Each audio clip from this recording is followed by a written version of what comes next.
Assalamualaikum warahmatullahi wabarakatuh, pemirsa Muslimah Daily yang dirahmati Allah. Kembali Sumut menjadi perhatian khusus pemerintah pusat. Kini Sumut menjadi tuan rumah ajang spektakuler F1 Powerboat World Championship F1 H20 beberapa pekan lalu. Keamanan super ketat, infrastruktur berstandar internasional siap menyambut para tamu hingga lokasi tujuan Baligi, Sumatera Utara. Pertamina turut memasok Pertamax Turbo sebanyak 500 liter untuk kebutuhan operasional F1 H20. Tak kalah sigap, PLN suplai listrik maksimal selama perhelatan diikuti Telkomsel, penyedia konektivitas digital tanpa drama. Perfect tanpa terkendala. Begitulah informasi yang publik terima. Sumut naik level, infrastruktur makin canggih dan dikenal mancanegara. Namun saat hari H ternyata ada suara lain, yaitu aksi penerbangan spanduk menggunakan balon bertuliskan "Selamat datang di Danau Toba, Danau Indah penuh masalah kerusakan lingkungan". Nah, apa gerangan yang terjadi? Mari kita simak pembahasan kali ini bersama dengan narasumber kita, Ustazah Linda Wulandari. Berikut liputannya untuk Anda.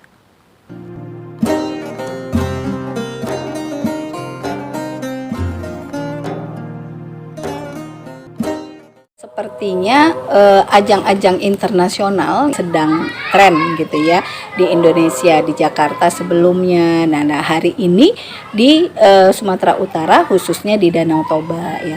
Kalau menurut pemerintah, kenapa dilaksanakan di Sumatera Utara atau khususnya di Danau Toba? Karena memang untuk memperkenalkan gitu ya, memperkenalkan kaldera Danau Toba atau Danau Toba sebagai danau vulkanik ya yang cukup besar, wisata favorit khususnya untuk Sumatera Utara. Nah, memperkenalkannya kemana? Memperkenalkannya memang kepada dunia internasional. Kita lihat bahwa arahnya adalah menginternasionalisasikan Danau Toba gitu ya. Nah, apa maksudnya menginternasionalisasikan Danau Toba? Yang diharapkan tadi salah satunya adalah menjadikan Danau Toba sebagai destinasi wisata bagi internasional gitu ya. Yang kedua, kalau kita lihat juga kenapa pembangunan pariwisata gitu ya ini digenjot secara masif oleh pemerintah, karena pemerintah menganggap bahwa dengan pembangunan pariwisata ini akan mendatangkan pendapatan daerah. Jadi ini memang arahnya adalah kepada menurut pemerintah adalah untuk memajukan perekonomian daerah sehingga bisa meningkatkan kesejahteraan masyarakatnya. Ini menurut pemerintah. Nah, kalau kita lihat apakah dengan menginternasionalisasikan Benar-benar betul-betul gitu ya, menginternasionalkan gitu ya, dan akan memberikan kesejahteraan. Nah, kalau kita lihat kondisinya ternyata gitu ya, dibalik gitu ya, ajang ini begitu banyak persoalan gitu ya yang saat ini sedang dihadapi oleh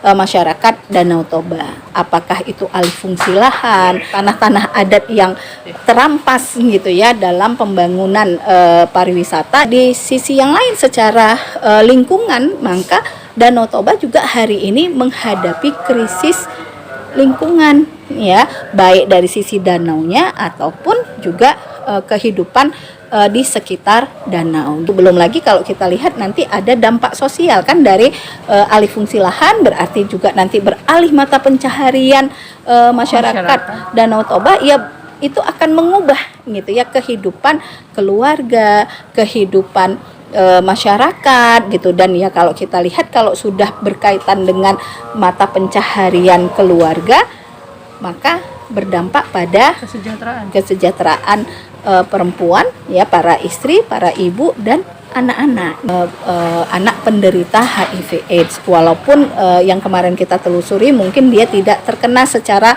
langsung, tapi secara diturunkan dari ibunya. Nah, tapi kan ini harusnya menjadi perhatian kita semua gitu ya. Nah, ini yang kalau kita lihat dampak ya yang kita rasakan. Jadi kalau saya sih menyampaikan adalah ini hanya mengejar gengsi ya, daerah kita ke kancah internasional, tapi di satu sisi kesehatan gitu ya, kesejahteraan, keamanan dan kenyamanan hidup masyarakat sekitar itu malah tergadaikan gitu ya. Nah, ini yang harusnya menjadi perhatian kita bersama.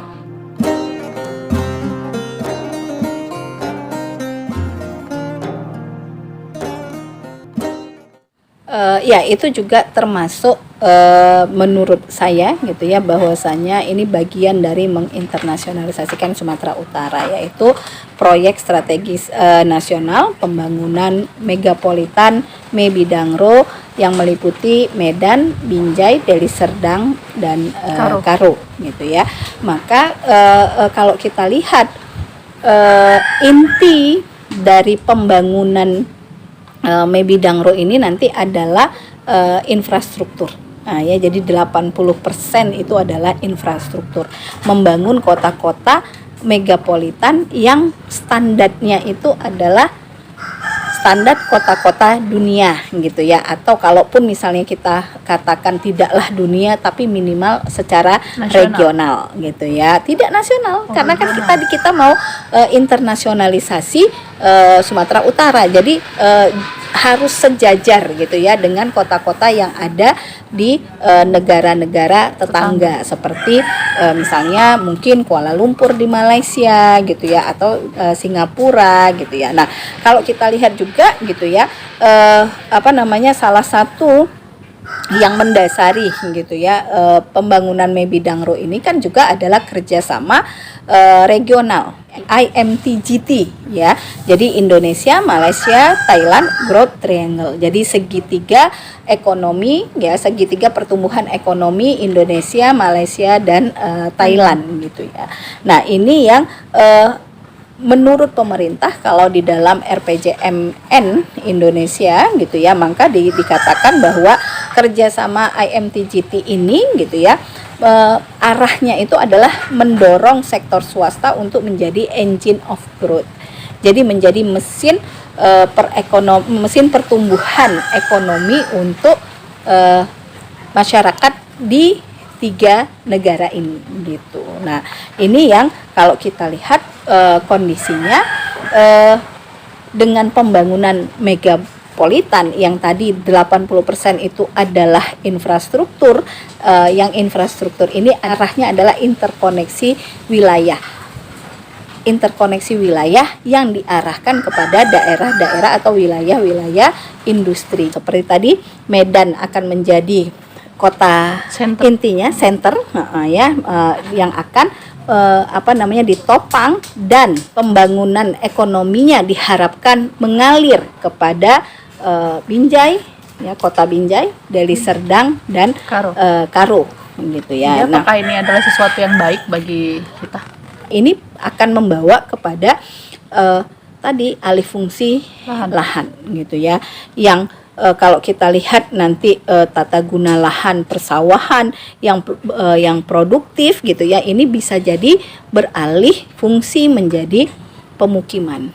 Tidak hanya itu, kan berarti akan ada pembebasan lahan, sehingga akan terjadi relokasi dengan pembayaran yaitu ganti rugi, intinya kan sebetulnya penggusuran gitu ya. Maka masyarakat menengah ke bawah gitu ya, karena kan tempat-tempat kumuh ini nggak boleh ada kalau dia kota yang berstandar internasional, akhirnya jaraknya menjauhkan jauh dari kota, inti kota. Di kota inilah yang lengkap mungkin ya, apakah itu fasilitas kesehatan, pendidikan, bahkan itu kan tersedianya ada di kota-kota inti ini. Kalau dikatakan menggenjot pembangunan akan menggenjot pertumbuhan ekonomi. Pertanyaannya akhirnya pertumbuhan ekonomi siapa ini? Nah, kan begitu, bisa jadi pertumbuhan ekonomi para kapital yang dia membangun itu gitu ya, dan mendapatkan harga atas pembangunan yang mereka lakukan di tanah yang kita miliki, di daerah yang kita sebetulnya adalah menjadi penghuni aslinya, penduduk aslinya, tapi justru kita semakin terpinggirkan. Yang berikutnya adalah kita juga melihat bahwa konsep pembangunan infrastruktur ini punya problem yang mendasar gitu ya. Apa itu? Problemnya adalah pembangunan infrastruktur yang dilakukan oleh pemerintah Indonesia itu selalu menggandeng investor untuk mendukung pembiayaan, termasuklah pembangunan Mebidangro ini. Infrastruktur hanya dipandang sebagai indikator kemajuan daerah gitu ya, bahkan mungkin negara kalau kita lihat hari ini gitu ya, sehingga pembangunan infrastruktur secara fisik itu diklaim. Ini kan diklaim ya sebagai pertumbuhan ekonomi. Kan itu klaim. Padahal kalau tadi kita lihat realitanya ternyata menunjukkan yang sebaliknya. Jadi bukan dalam bentuk pelayanan, bukan dalam rangka negara atau pemerintah baik pusat maupun daerah itu ingin memberikan pelayanan terbaiknya kepada masyarakat, bukan, tapi hitungannya itu adalah untung rugi termasuk pembangunan yang dilakukan hari ini.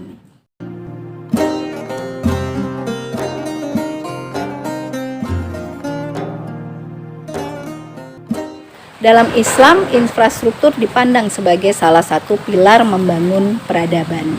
Di dalam Islam itu memastikan negara lah yang mengambil peran, ya, peran penting ini, sehingga syariat itu menetapkan penyediaan infrastruktur itu justru menjadi tanggung jawab negara, ya, secara independen, tidak boleh diserahkan atau bahkan bergantung pada asing, nggak boleh gitu ya.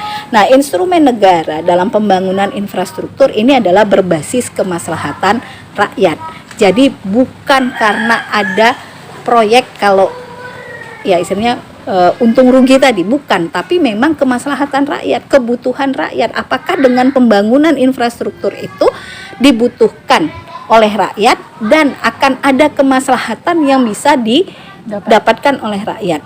Di dalam Islam tidak dikatakan pembangunan kalau dia justru mendestruksi kehidupan, merusak kehidupan masyarakat yang sudah ada. Bagaimana pembangunan infrastruktur di dalam kekhilafahan? Wah, itu selama 13 abad gitu ya, kita masih bisa melihat hari ini peninggalan-peninggalan atau kecemerlangan gitu ya, kekhilafahan di bidang infrastruktur, menginterkoneksikan semua wilayah. Maka pada masa akhir kekhilafahan Utsmani, dunia Islam itu berhasil disatukan dengan jalur kereta api Hijaz, ya. Yang ini diperintahkan oleh Sultan Abdul Hamid II pada 1900. Jalur kereta api Hijaz ini dibangun untuk memudahkan jemaah haji saat menuju Mekah. Yang sebelumnya mereka jamaah haji ini harus menunggangi unta selama berminggu-minggu bahkan berbulan-bulan. Tapi dengan jalur kereta api Hijaz yang dibangun ini gitu ya, maka ini bisa mempersingkat waktu perjalanan, dan tadi dia terinterkoneksi dengan wilayah dan jalur haji yang pada saat itu ada di masa itu gitu. Nah, inilah contoh ya, dan itu semua dibiayai gitu ya oleh negara khilafah tanpa menggandeng investor gitu, sehingga memang yang menjadi ukuran itu adalah kemaslahatan umat, dan bagi negara itu adalah bentuk pelayanan, bentuk tanggung jawab mereka gitu ya, bentuk pelaksanaan syariat Islam dalam rangka melayani umat.